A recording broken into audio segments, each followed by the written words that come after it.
আমার আহলিয়া, আমার সম্মান, আমার জান্নাতের সঙ্গী। সে কোনো ফ্যাশন মডেল না, সে কারো টাইম লাইনের পোস্ট না, সে কারো দৃষ্টি আকর্ষণের পাত্রী না। সে হিফাজতের নিচে থাকা এক রত্ন, যার রক্ষক আমি গর্ব করি, কারণ সে হিজাব করে আল্লাহর ফরজ বিধান মানে।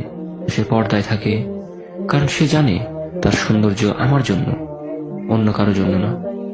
অনেকে হাসে এবং বলে, স্ত্রীকে এমন লুকিয়ে রাখো কেন? আমি বলি, কারণ সে আমার সম্মান, আমার দায়িত্ব, আমার কাছে রত্ন। আর রত্ন কখনো রাস্তায় ছুঁড়ে ফেলা যায় না। রাসূলুল্লাহ সাল্লাল্লাহু আলাইহি ওয়াসাল্লাম বলেন, তোমাদের প্রত্যেকে রক্ষক, আর প্রত্যেককে তার দায়িত্ব সম্পর্কে প্রশ্ন করা হবে। আমি সেই রক্ষক আর সে আমার রক্ষিতা। তাই হ্যাঁ, সে শুধুই আমার, আর তাকে শুধু আমিই দেখব, ইনশাআল্লাহ। স্ত্রী মানে ভালোবাসা, আর ভালোবাসা মানে হেফাজত। সে যদি আল্লাহর জন্য পর্দা করে, আমি কেন তাকে নিরাপত্তা দেব না?